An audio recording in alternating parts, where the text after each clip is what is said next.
Hello, friends and students. Welcome to my YouTube channel, Schooling and Preaching by Asit সাধু। এখন আমি Nobel lecture পড়াবো class 11-এর semester 2। এখন পড়াবো আমি প্যারাগ্রাফ নাম্বার 5, প্যারা 5 পড়াবো। শুরু হচ্ছে এইভাবে। I was surprised in the West to see so many young boys and girls given into drugs, and I tried to find out why.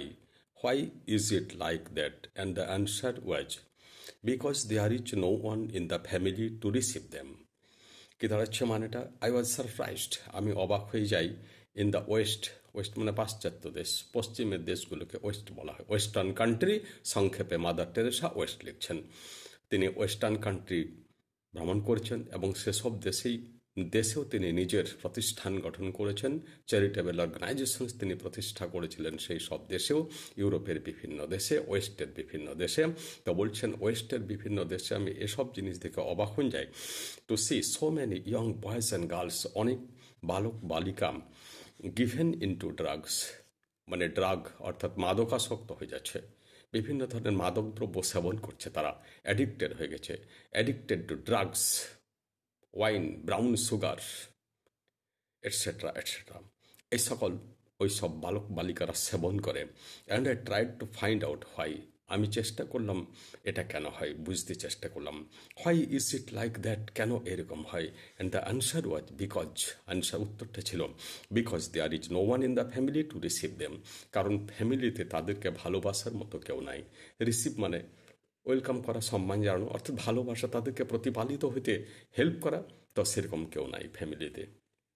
কেন নাই? Father and mother are so busy, they have no time, পিতামাতা এত ব্যস্ত যে তাদের হাতে time নেই। Young parents are in some institution, যুবক যুবতী যারা পিতামাতা, তারা কোনো প্রতিষ্ঠানে, ইন সাম ইনস্টিটিউশন মানে কোনো প্রতিষ্ঠানে চাকরি করেন। And the child takes back to the state, এবং ছেলেরা রাস্তায় চলে যায়। And gets involved in something, এবং এই সব ব্যাপারে জড়িত হয়ে যায়, অ্যাডিক্টেড হয়ে যায়। We are talking of piece, আমরা শান্তির কথা বলছি। মাদার টেরেসা সবসময় শান্তির কথা বলছেন।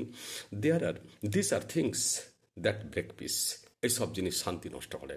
এই ড্রাগ সেবন, ছাত্রছাত্রী বা যুবক যুবতীরা যে ড্রাগ সেবন করে এবং মাতা পিতারা তাদেরকে সেরকম প্রতিপালন করে না, এটা বলছে এগুলো, এই ঘটনাগুলো শান্তি বিনষ্ট করে। State and gets involved in something. We are talking of peace. These are things that break peace. But I feel the greatest destroyer of peace today is abortion. কিন্তু আমি অনুভব করি যে বর্তমান দিনের সবচেয়ে বড় শান্তির ধ্বংসাত্মক শক্তি হচ্ছে অ্যাবর্শন। অ্যাবর্শন মানে ভ্রূণ হত্যা। মা তার পেটের যে সন্তান এসেছে সেটাকে ওয়াশ করে দেয়, অ্যাবর্শন বলা হয় তাকে। অ্যাবর্শন, ABORTION, মনে রাখবে। এখনও চলছে, বর্তমান সমাজে খুবই চলছে। অ্যাবর্শন করে দিচ্ছে, অর্থাৎ অনেক ক্ষেত্রে দেখা যাচ্ছে ভ্রূণ হত্যা হচ্ছে এই জন্যে যে ছেলেটাকে আগে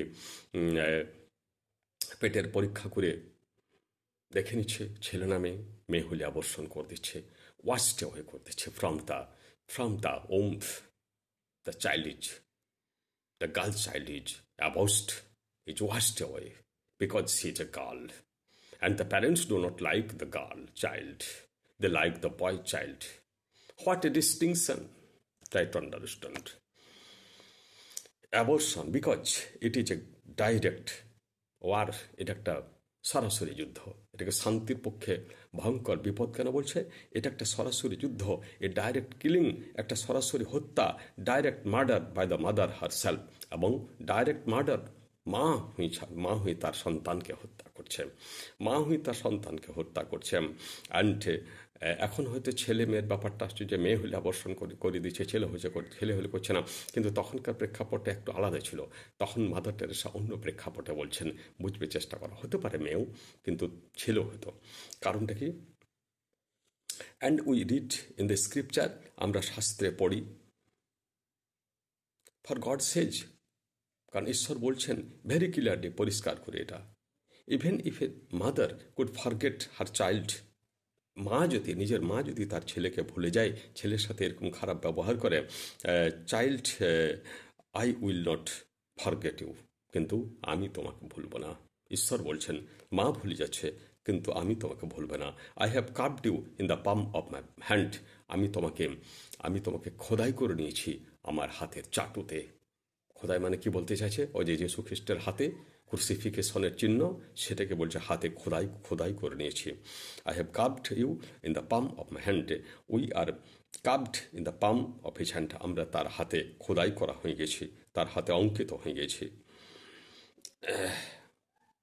hand so close to him that unborn child, এত তার কাছে ঘনিষ্ঠ, দ্যাট দ্য আনবর্ন চাইল্ড, যে শিশুটা জন্মগ্রহণ করা নাই, হ্যাজ বিন কাভড, সেও কিন্তু তার হাতে খোদাই হয়ে গেছে। মানে খোদাই হয়ে গেছে মানে সে এবারে এই পৃথিবীতে আসার যোগ্যতা, অধিকারী সে, তাকে হত্যা করার কোনো অধিকার নাই। Carved in the hand of God, ঈশ্বরের হাতে, অর্থাৎ জিসাস খ্রাইস্টের হাতে। And that is what strikes me most, এটাই আমাকে সবচেয়ে বেশি আঘাত দেয়। The beginning of the sentence, সেই সেন্টেন্সের সেই শাস্তির শুরু।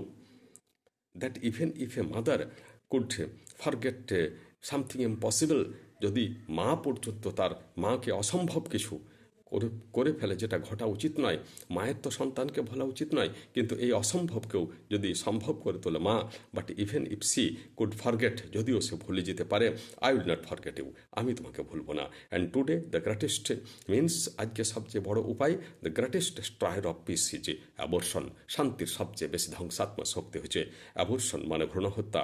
And we who are standing here, আমরা যেখানে আজ এখানে যে যারা দাঁড়িয়ে আছি, আওয়ার প্যারেন্টস ওয়ান্টেড আস, কারণ আমাদের পিতামাতা আমাদেরকে পিতামাতা চেয়েছিল, তাই তো দাঁড়িয়ে আছি আমরা এখানে, জন্মগ্রহণ করতে পেরেছি, প্রতিপালিত হচ্ছে, বিশ্বের আলো দেখতে পাচ্ছি। তো ওই যখন পিতামাতা যখন ওয়াশ করে দিচ্ছে পেট থেকে মাতা, তখন তারা বঞ্চিত হচ্ছে। তো আমরা যে এই যে আজকে দাঁড়িয়ে আছি, আজকে কথা বলছি, এই যে আমি তোমাদেরকে পড়াচ্ছি, এর কারণ আমাদের পিতামাতা আমাদেরকে রেখেছিল, আমাদেরকে ওয়াশ করে দেয় নাই। Our parents wanted us. We would not be here if our parents would not do that to us. আমরা এখানে থাকতাম না যদি আমাদের পিতামাতা এটা না করতো, যদি অবর্ষণ করে দিত। Our children, we want them. আমাদের শিশুরা, আমরা তাদেরকে চাই। We love them, আমরা তাদেরকে ভালোবাসি। But what of the millions, কিন্তু লক্ষ লক্ষ শিশুর ক্ষেত্রে কী ঘটছে পৃথিবীতে? Many people are very poor, very very concerned, অনেক লোক খুব এ ব্যাপারে চিন্তিত। With the children in India, ভারতে এ ব্যাপারে অনেক মানুষ চিন্তিত। উইথ দ্য চিলড্রেন ইন আফ্রিকাতেও এই চিন্তা বাড়ছে।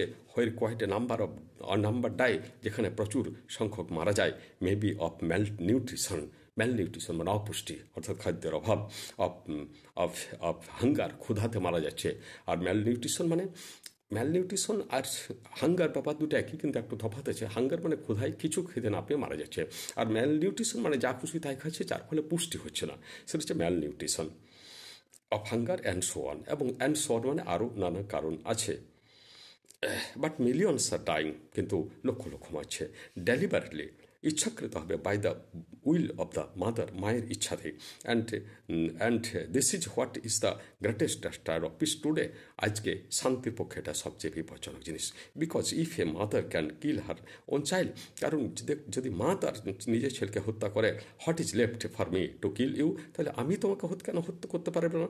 And you will kill me, তুমি আমাকে হত্যা করবে, তুমি আমাকে হত্যা করবে। যদি মা তার ছেলেকে হত্যা করে, তাহলে এই হত্যা কোনো আশ্চর্যজনক, কোনো বিস্ময়কর ব্যাপার নয়। দেয়ার ইজ নাথিং বিটুইন, এর মধ্যে কিছু নাই। And this I appeal in India, এটা আমি ভারতবর্ষে আবেদন করেছি। আই অ্যাপিল এভরিহোয়ার, আমি সব জায়গাতে আবেদন করি। Let us bring the child back, এসো আমরা শিশুটাকে ফিরিয়ে আনি। এরকম ধরনের ঘটনা যাতে না ঘটে, অ্যাবর্শন যাতে না ঘটে, তার জন্য এসো আমরা চেষ্টা করি। And this year being the child's year, এ বছরটা হচ্ছে শিশুদের বছর। মানে মাদার টেরেসা যখন কথাটা লিখছেন, তখন ওই বছরটাকে চাইল্ডস ইয়ার হিসাবে পালন করা হচ্ছিল। What have you done for the child, আমরা শিশুটার জন্য কী করেছি? At the beginning of the year I told, আমি যে বছরে কথাটা বলছি, সেই বছরের শুরুতে I spoke everywhere and I said, আমি সব জায়গাতে কথা বলেছি এবং বলেছি, let us make this year that we make every single child born. এসো আমরা বছরটাকে এমন করে গড়ে তুলি যাতে প্রত্যেকটা শিশুকে আমরা জন্ম হইতে দিই পৃথিবীতে, অ্যান্ড আনবর্ন আনওয়ান্টেড, যাকে চাওয়া হচ্ছে না এবং যাকে জন্ম দিতে চাওয়া হচ্ছে না, জন্ম দেওয়া অ্যাবর্শন ওয়াশ করে দেওয়া হচ্ছে। এসো আমরা এমন একটা ব্যাপার করি, এমন একটা পরিকল্পনা চালু করি, এমন একটা চ্যালেঞ্জ নিই যাতে সেটা না হয়। And today is the end of the ইয়ার। আজকে সেই দিনটা শেষ দিন, কারণ এই মাদার টেরেসা বক্তব্যটা রেখেছিলেন 31শে December. the year have we really made the children wanted, আমরা কি সত্যি ছেলেদেরকে চাই? I will give you something terrifying, আমি তোমাদেরকে কিছু ভয়ঙ্কর কথা বলবো। ভয়ঙ্কর মানে প্রচেষ্টা, ভয়ঙ্কর প্রচেষ্টা। We are fighting abortion by adoption. ভয়ঙ্কর কথাটা কি না, আমরা এই অ্যাবর্শনকে মানে যে ওয়াশ করে দেওয়া হচ্ছে, প্রেগনেন্ট মাদারের গর্ভ থেকে ছেলেটাকে নষ্ট করে দেওয়া হয়েছে, সেটাকে কিভাবে আমরা চ্যালেঞ্জ করব? বাই অ্যাডপশন মানে গ্রহণ করব ছেলেটাকে, অন্য কেউ সেই বাচ্চাটাকে কিনে নেবে, সে সিস্টেমও আছে। কিন্তু মানুষের উদ্যোগ চাই। We have save thousands of lives, আমরা এমনিভাবে হাজার হাজার জীবন বাঁচিয়েছি। মাদার টেরেসা বাঁচিয়েছিলেন হাজার হাজার ছেলেকে বাঁচিয়েছিলেন, যাদেরকে অ্যাবর্শন করতে দেওয়া হয়নি। We have Saint words to all the clinics, আমরা সব ক্লিনিক মানে ডাক্তার চেম্বারগুলোকে এই খবর দিয়েছি, টু দ্য হসপিটালগুলোকে খবর দিয়েছি, পুলিশ স্টেশনকে খবর দিয়েছি, please don't destroy the child, দয়া করে শিশুকে নষ্ট করবেন না, দয়া করে শিশুকে নষ্ট করবেন না। মানে এই সব জায়গা প্রতিষ্ঠানগুলোতে আবেদন করেছেন, মানে পুলিশ চেষ্টা করুক, হাসপাতালগুলো চেষ্টা করুক, ডাক্তারগুলো চেষ্টা করুক যাতে এই ঘটনাটা না ঘটে। উইল টেক দ্য চাইল্ড, আমরা শিশুটাকে নেব। মাদার টেরেসা বলছেন আমরা শিশুটা দায়িত্ব নেব, তার চ্যারিটেবল প্রতিষ্ঠানে তিনি সেই শিশুটাকে দায়িত্ব নিয়ে নেবেন। So every hour of the day and nighttime, তাই প্রতিদিন প্রতি রাত্রের 1 ঘন্টা, ইট ইজ অলওয়েজ সামবডি, কেউ না কেউ, we have quite a number of unwedded mothers, আমরা দেখতে পাই কিছু অবিবাহিত মা। এই যে অবিবাহিত মায়েরা যখন সন্তান প্রসব করে তখন সেই সন্তানকে তারা অ্যাবর্শন করে দেয়, ওয়াশ করে দেয়, কারণ সেটা ইলিগেল, সমাজ মানে না। কিন্তু মাদার টেরেসা বলছেন যে না, আমরা সেই সন্তানকেও মানি, আমরা সেই সন্তানকে বড় করার দায়িত্ব নিয়ে নেব। আনউইডেড মাদার অর্থাৎ অবিবাহিত, অর্থাৎ বিবাহ হয়নি তথাপি যৌন সংসর্গ হয়ে গেছে। এটা বহু দেশে দেখা যায়, আমাদের দেশেও কিছু কিছু আছে। টেল দেম কাম, ওদেরকে বলবে আসুক, will take care of you, আমরা তোমাদের যত্ন নেব, সেই সব মায়েদেরও যত্ন নেব। Will take the child from you, আমরা শিশুটাকে তোমার কাছ থেকে নেব।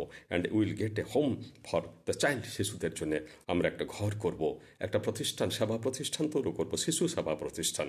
And we have a tremendous demand for families who have no children, এবং আমাদের কাছে এমন দাবি আছে বহু পরিবার থেকে যে পরিবারে সন্তান নেই, অতএব তারা সন্তান নিয়ে যায়, তারা অন্যের সন্তান নিয়ে প্রতিপালন করে। That is the blessing of god for us, এটা ঈশ্বরের আশীর্বাদ আমাদের কাছে। কারো প্রয়োজন আর কারো প্রয়োজন নাই, অতএব যার প্রয়োজন এসে সে নিয়ে নেবে, যার প্রয়োজন নাই সন্তানের তার কাছ থেকে। And also we are doing another thing, আমরা আরেকটা কাজ করছি, হুইচ ইজ ভ্যারি বিউটিফুল, যেটা খুব সুন্দর। We are teaching our beggars, আমরা আমাদের ভিক্ষুকদেরকে শিক্ষা দিচ্ছি। আওয়ার লেপ্রোসি প্যাশেন্টস, আমাদের কুষ্ঠরোগীদেরকে শিক্ষা দিচ্ছি। আওয়ার স্লাম ডিওলার্স, মানে বস্তিবাসীদেরকে শিক্ষা দিচ্ছি। Hour people in the street natural family planning, এবং রাস্তার লোকেদেরকে শিক্ষা দিচ্ছি স্বাভাবিক পরিবার পরিকল্পনা গ্রহণ করার জন্য। পরিবার পরিকল্পনা গ্রহণ করলে এসব ঘটে না। আজ এ পর্যন্তই বললাম, আমাকে দয়া করে লাইক দেবে, কমেন্ট করবে, শেয়ার করবে এবং সাবস্ক্রাইব করবে। থ্যাংকস।